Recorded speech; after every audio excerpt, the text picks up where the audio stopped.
Salut à tous, c'est Motargeek pour IRFPV. On se retrouve aujourd'hui pour découvrir EmuFlight, un nouveau firmware pour nos contrôleurs de vol.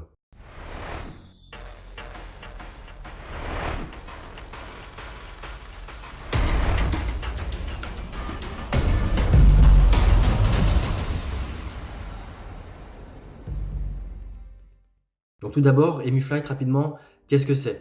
Donc c'est un fork, un dérivé de Betaflight, baptisé EmuFlight en analogie aux animaux comme les autruches, donc les émeux, qui ont la tête maintenue au bout du cou, tout le temps droite, quels que soient les mouvements effectués par les animaux, un peu comme un gyroscope. Donc ça, c'est le petit rapport au contrôleur de vol, d'où le logo d'ailleurs de EmuFlight.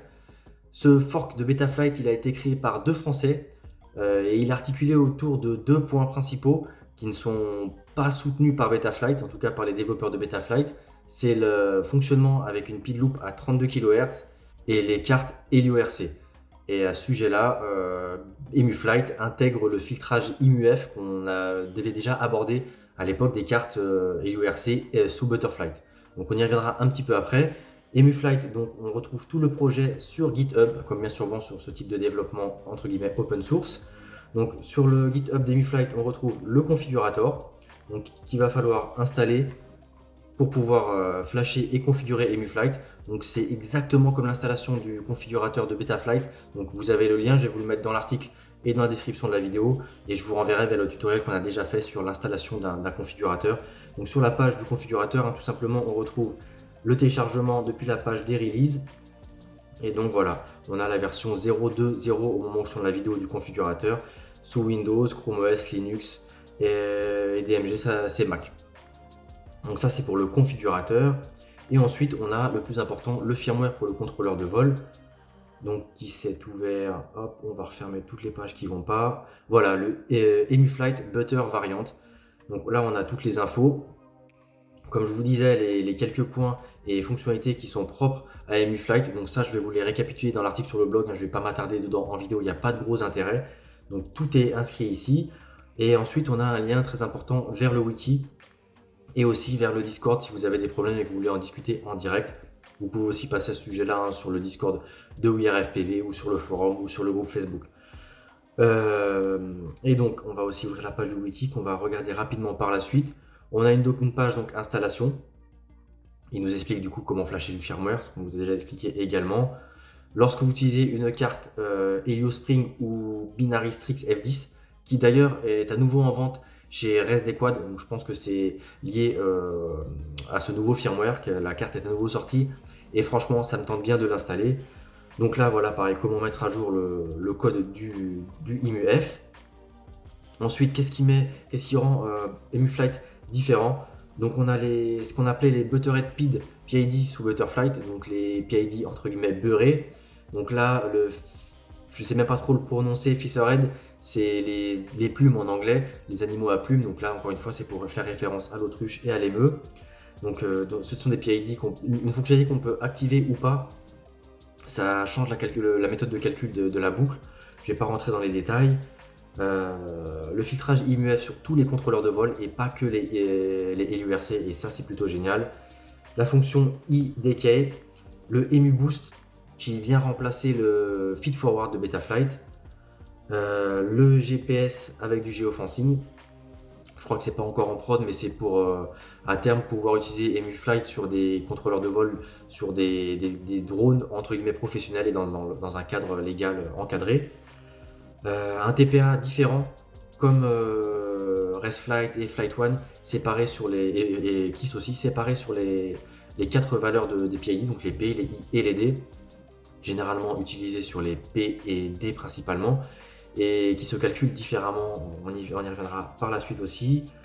Et voilà, le hack pour les VTX AKK qui n'ont pas la licence Smart Audio, et d'autres fonctionnalités qui arriveront par la suite. Ensuite, pourquoi utiliser EmuFlight? Je vous laisserai lire, il y a déjà beaucoup de sujets qui ont été abordés à ce sujet-là sur les réseaux sociaux et autres. Quelques informations sur les release notes, Beeper Problems que je n'ai pas lu à vrai dire. Un petit chapitre sur les filtres PT1 ou Biquad, lesquels utiliser. Il conseille PT1, même si a priori Biquad est mieux dans certains cas. Une page sur l'EmuF, comment le tuner, on y reviendra par la suite aussi avec les valeurs Q et W. Et ensuite les fonctionnalités uniques de EmuFlight qu'on a lu juste avant. Et ensuite on a des defaults sur TinyWhoop et 5 pouces, mais il n'y a encore rien, ces pages sont vides. Donc j'imagine qu'ici ils vont mettre quelques réglages particuliers, voilà, pour les 5 pouces Racer, 5 pouces Freestyle lourd, donc avec une GoPro, et Ultralight, les quads Ultralight, toujours en 5 pouces, et également donc une page de réglage pour les TinyWhoop, un S, 2S et CineWhoop qui sont un petit peu plus lourds. Donc c'est un projet qui, comme ça, lorsqu'on regarde et qu'on l'aborde rapidement sur la page GitHub a l'air très intéressant. C'est bien documenté, c'est ce qui m'a beaucoup plu par rapport à Falco, vous allez voir. C'est documenté, il y a une communauté qui est déjà grandissante et très agréable. Donc ensuite, en parlant de communauté et de documentation, je vous invite encore une fois à venir sur le forum. Il y a Jérôme qui nous a fait un topic unique très détaillé sur EmuFlight avec différents membres qui sont venus y participer. Moi également, puisque j'ai aussi testé EmuFlight. Vous pouvez voir que c'est bien détaillé, bien étayé, bien expliqué avec des tests bien faits. On vous a épinglé quelques infos intéressantes, notamment ce petit message là. Donc, en haut de chaque topic, sur le forum, on peut avoir des messages épinglés parce qu'on a des topics avec plusieurs dizaines de pages et des centaines de messages. Donc, quand on a des choses importantes, on les affiche ici en haut. Et donc là, si on va sur ce message là de Jérôme, il aborde, comme je vous le disais, donc là, on va revenir plus tard sur ce diagramme fourni par EmuFlight de tuning qui est vraiment bien fichu, mais le TPA, comment il fonctionne, avec une citation de la doc ici. Et donc le TPA il est divisé en trois facteurs, sur le P, le I et le D. Et contrairement à Betaflight, c'est pas la valeur du TPA qu'on définit, c'est pas celle qui sera retranchée au PID en prod en fonction de la courbe de gaz, mais c'est la valeur finale. Admettons, on met 80 sur le P, et ben c'est la valeur on aura 80% du P et non pas moins 80% et seulement 20% comme sur Betaflight. Et ça, on a un des membres sur le forum qui s'est fait avoir avec ça sur son premier vol. Donc il faut bien faire attention à ça. Là, le topic n'est pas encore énorme, donc n'hésitez pas à le parcourir en entier, il y a vraiment beaucoup d'infos très intéressantes. Donc voilà, ça c'en est tout pour la présentation sommaire de EmuFlight, de la documentation et la communauté. Et venons-en tout de suite au fait, EmuFlight en lui-même. Donc on va passer sur le configurateur. Je vais brancher, donc moi EmuFlight j'ai installé sur le Buzz, que j'ai réparé suite à son plongeon dans l'eau. J'ai dû changer les ESC et l'AFC. Et c'était l'occasion de tester ce firmware dont on entend beaucoup parler et de passer à autre chose puisque Falco, j'ai pas réussi à faire quelque chose qui me convienne pour le moment en 6S. Donc ce que je vais faire, c'est que je vais brancher le quad. Voilà, le COM4 est apparu, on va s'y connecter. Donc c'est du Butterflight, hein. Donc pour l'instant il n'y a pas de grosse différence sur l'interface de configuration. Je pense pas qu'ils en fassent de grosses au DeltaPred et quelques options supplémentaires différentes ou retirées de Betaflight. Et au moins ça permet de s'y retrouver. Donc sur la page de base, l'onglet installation, je vais les parcourir très rapidement. C'est pas le but de cette vidéo, mais si ça vous intéresse, n'hésitez pas à me le dire et je vous ferai une vidéo plus détaillée sur toutes les options. Donc ça c'est la page classique de Betaflight, il n'y a rien de neuf. On peut calibrer l'accéléromètre.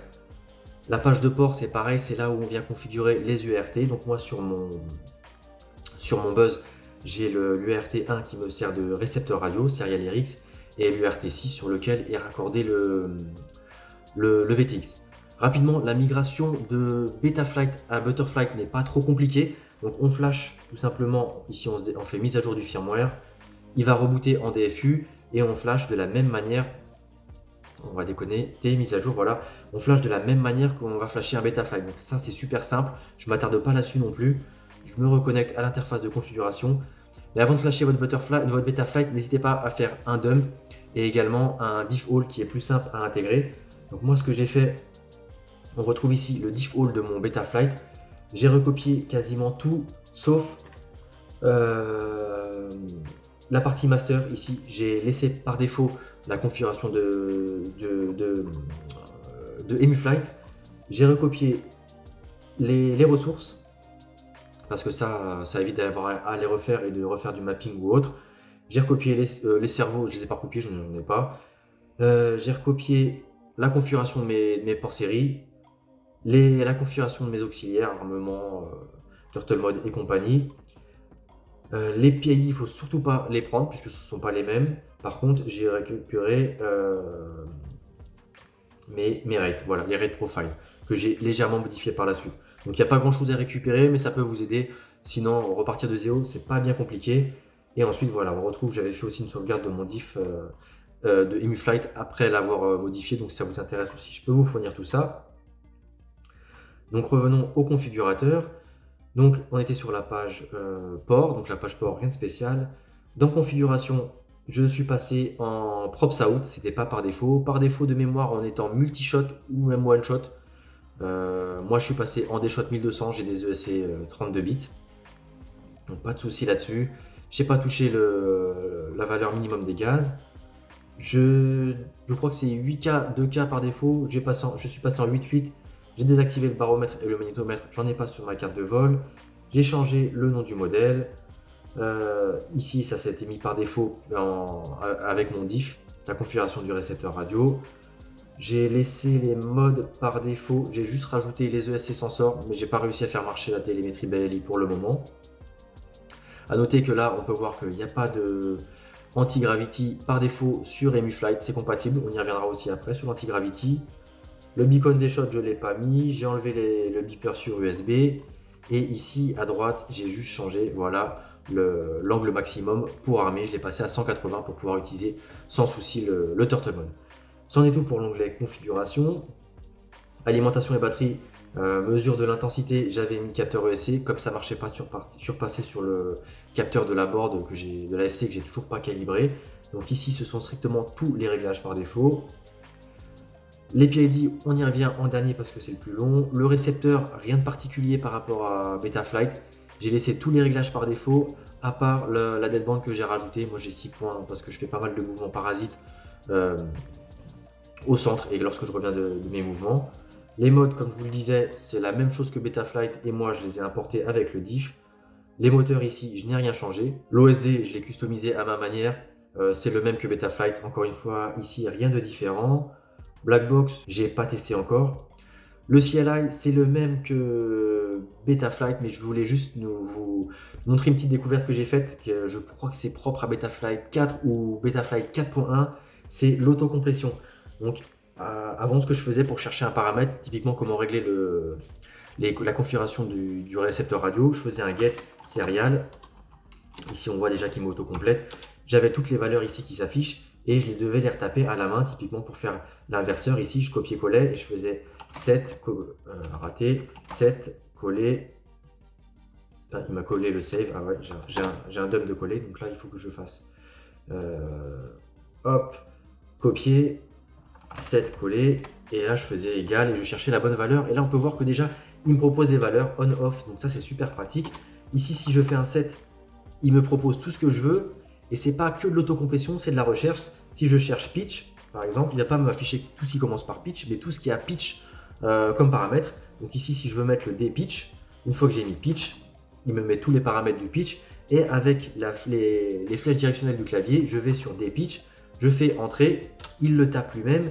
Ici, soit je mets à la main égal, ou pour ceux qui sont habitués au développement, aux configurations sur les terminaux, des équipements réseau et autres, il y a la tabulation, donc la touche tab sur le clavier qui permet de venir auto-compléter la ligne de commande. Et en plus, ça nous affiche ici les paramètres attendus. Donc ça, c'est super pratique, je trouve. Donc là, si on veut mettre le D du pitch à 20, on met 20, on fait entrer. Et voilà, c'était une petite aparté que je voulais faire sur la ligne de commande, l'interface de ligne de commande, la command line CLI sur EmuFlight. Même chose sur Betaflight, ça a progressé et c'est pratique, même si on est de moins en moins amené à s'en servir. Et donc, dernier onglet, donc là je vais devoir me déconnecter et me reconnecter puisque ça reboot après le CLI, connexion, Workcom 4, hop. Les PID, donc j'ai très légèrement modifié les PID, oui les trois, on peut voir, donc ça c'est mon profil actuel, le profil 1, si on passe par rapport au profil 2, je les ai augmentés de quelques points parce que j'ai fait ces 6 ou 7 lipos seulement et j'ai commencé à le tuner sur les 3 dernières en y allant vraiment petit à petit, sachant que je ne m'étais pas trop encore documenté sur comment régler ça. Donc là ce sont les PID, comme vous pouvez le voir, le feed forward ici est désactivé, on a tout à 0. Donc profil 2, ce sont les options par défaut.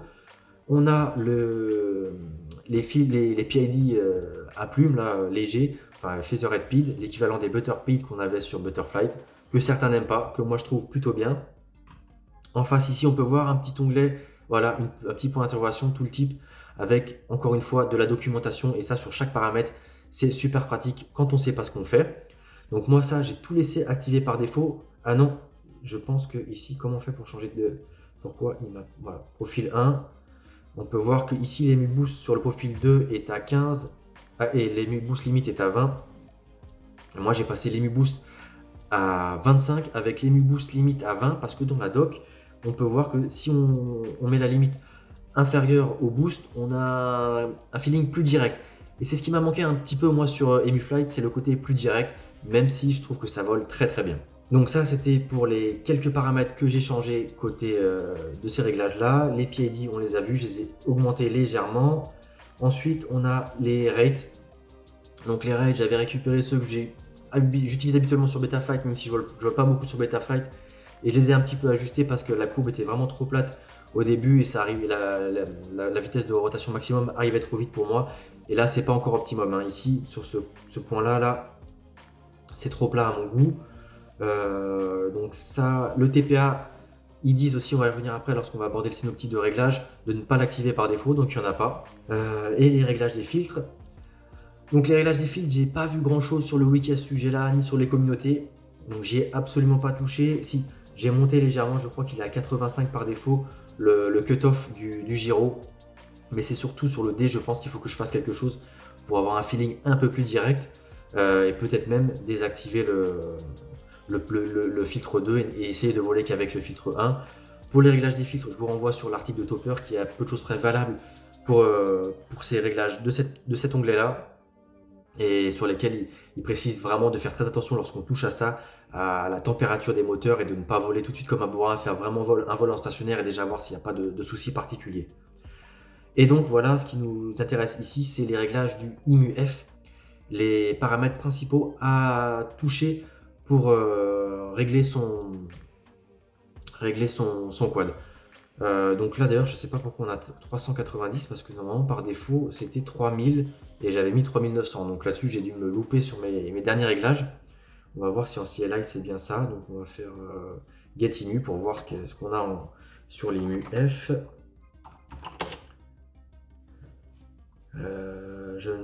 On a le K et le P, je sais pas à quoi ça correspond, donc si je fais peut-être un diff all, on va le voir, ce que j'avais modifié ici. Est-ce qu'on voit la valeur que j'ai? Est-ce que 390 c'est bizarre? Donc on le retrouve ici. 390 ça m'étonne, c'est pas la valeur que j'avais.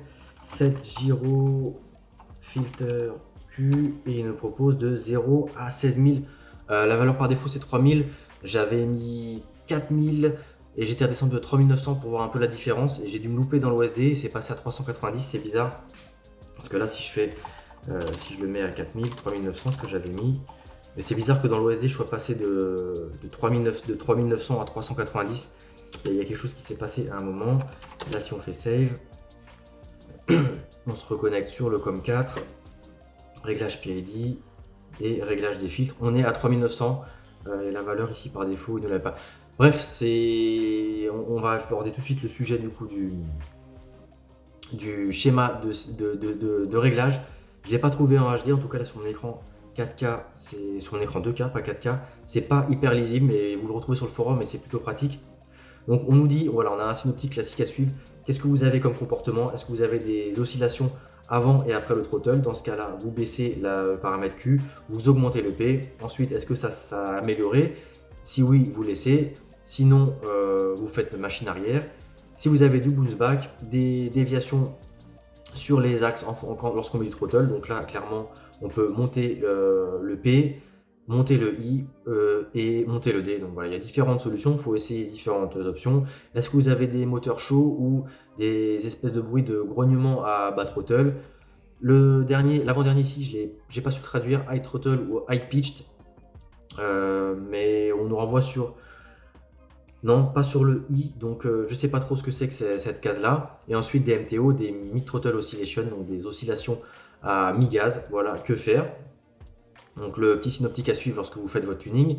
Et ensuite on a quelques notes. Par défaut, désactiver le TPA et n'en ajouter que si c'est utile. Désactiver l'anti-gravity et même chose, n'en activer que si c'est utile. Ensuite pour la valeur Q du gyro, c'est plus la valeur est haute, moins c'est filtré, plus on fait confiance au gyro. Donc clairement, si on veut que ce soit moins filtré et qu'on a un feeling plus direct au bout du stick, il faut augmenter la valeur. Je sais que Jérôme, sur ses derniers tunings, je crois il est monté jusqu'à 6000. Donc moi, clairement, en passant de 3000 à 4000 et n'étant pas spécialement satisfait du comportement, j'avais clairement une marge de manœuvre assez large et vraiment mes moteurs en 6S ne chauffaient pas. Et j'avais pas de comportement particulier et ça volait clairement très bien. Et ensuite le W, c'est pareil, non, c'est l'inverse, il faut le diminuer pour que ça filtre moins. Donc par défaut la valeur est à 32 et je crois que je l'avais mise à 28. Donc voilà, 28. Et ici 3900. Et pareil, Jérôme est descendu très bas sur le W. Donc ça, il faut le faire progressivement et regarder comment ça se comporte en vol et surtout vérifier que les moteurs ne chauffent pas trop. Donc voilà, on ne nous parle pas du filtrage des cutoffs, là, des filtres passe-bas qu'on retrouve donc ici. Filtrage du gyro en passe-bas sur deux phases, gyro 1 et gyro 2. Par défaut, il n'y a pas de gyro 2 d'activer. Il n'y a pas de filtre notch non plus d'activer par défaut. Que ce soit sur le gyro ou sur le D-term. On a juste un passe-bas sur le gyro et deux passe-bas sur le D-term. Avec des valeurs, je pense surtout sur le premier, qu'on peut monter pour que ça filtre encore moins. Mais encore une fois, avant de vous lancer là-dedans, et personnellement avant de m'y lancer, il va falloir que je me documente et que je me renseigne sur les réglages de ces filtres-là en parallèle de l'IMUF, si les deux doivent être faits en relation ou pas. Et surtout éviter de tout cramer. Donc voilà, c'en est tout pour cette petite découverte des Muflight. De toute façon, j'ai pas énormément d'expérience dessus. C'était vraiment pour vous faire comprendre comment découvrir et le découvrir en même temps que moi, puis vous donner voilà, les quelques petits réglages de base pour pouvoir partir serein dessus et voler tranquillement. Et je vous laisse tout de suite avec mon Maiden, donc en configuration stock des Muflight sur le Buzz.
Donc voilà, c'en est fini pour ce premier. Non, petite rectification d'ailleurs, c'est pas mon premier vol, mais mon second vol. Parce que le premier, avec l'euphorie et le plaisir, c'est pas spécialement bien passé. En plus, je découvrais le quad sous EmuFlight.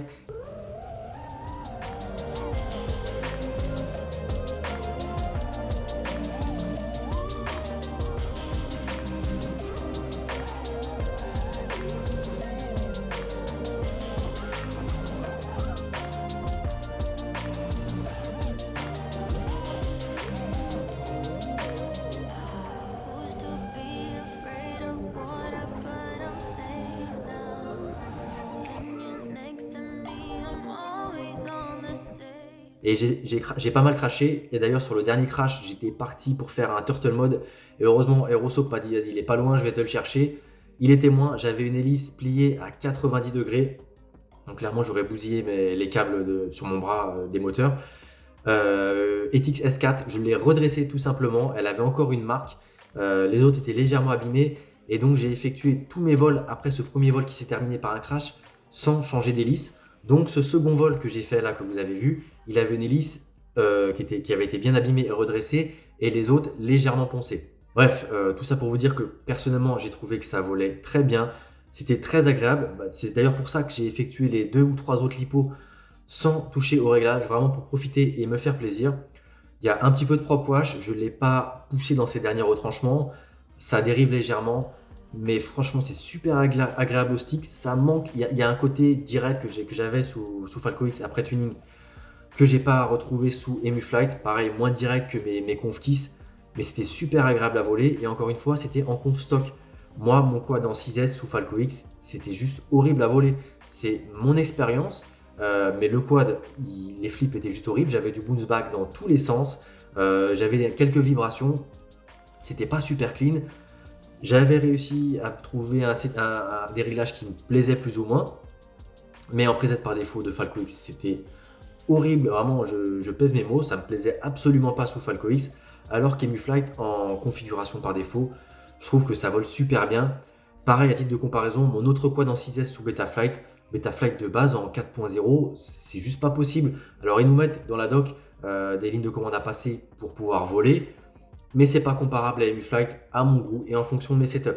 À ce sujet-là, petit aparté Falco X, mon quad sous Falco X avec sa Revolt, il y a une target Revolt pour EmuFlight, donc je vais faire la configuration, je vais passer ma conf Flight en EmuFlight et on verra si en conf par défaut ça vole aussi bien ou si ça vole pas bien, et dans ce cas-là, je pourrais incriminer mon montage, mon setup ou quelque chose qui va pas dessus. Je vous mettrai quand même un petit lien dans la description, vous verrez le montage, c'est du matos quand même qui est pas bas de gamme, pas mauvais, et le montage a l'air clean. Et les potes qui l'ont vu, voilà, ils m'ont pas alerté quoi que ce soit, ça a l'air plutôt bien. Revenons-en donc à EmuFlight, j'ai effectué les 3-4 premières batteries sans faire de réglage, c'est le vol que vous venez de voir. Le premier, j'avais fait quelques crashs et je découvrais. Et je vais vous mettre du coup le dernier vol que j'ai effectué. Donc c'est pas forcément le meilleur, pareil, je fais pas de montage, mais c'est que vous puissiez essayer de voir. Moi, j'ai pas trouvé de grosses différences, et voir la différence entre le fait que je me sois habitué au quad, au firmware, et également les quelques réglages que j'ai légèrement modifiés, donc PID et Q et W, valeur de Q et W que j'avais changé.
deep down I know you and me will survive. Though we're stuck in the deep end. Donc voilà, c'était le dernier vol. Pareil, gros plaisir au bout des sticks. Donc encore une fois, moi je suis pas un pilote professionnel, je vole pas beaucoup. Et c'est ça que je passe beaucoup de temps à bidouiller, tester. Bon, c'est mon plaisir à moi. Hein. J'essaie pas forcément de masteriser mon quad et j'en change tout le temps. Je monte beaucoup de choses. Donc c'est difficile de faire des choses hyper jolies. Donc je conçois que mes vols ne plaisent pas à tout le monde. Mais c'était encore une fois pour partager mon expérience. Et sur ce dernier vol, même si je vois pas de grosses différences et que j'ai quand même poussé un peu plus le throttle, j'ai eu l'impression du coup qu'il y avait peut-être un peu plus de prop wash, mais en tout cas au feeling c'était légèrement meilleur. C'est pas encore au niveau de mes Confkeys tunés et ni même du Falco X que j'avais pu tuner, mais Falco X, j'y ai passé un temps fou, plusieurs sessions, plusieurs batteries, et tous les presets qu'on a pu me donner sur les réseaux sociaux et ceux déjà définis, ça convenait pas à mon quad, soit les moteurs chauffaient trop, soit au bout des sticks ça me plaisait pas. Donc voilà, la conclusion pour moi de Mi-Flight, c'est que c'est très prometteur, on n'en est qu'au début. Ça me plaît extrêmement sur un quad en 6S, qui est souvent plus dur à tuner qu'un quad en 4S.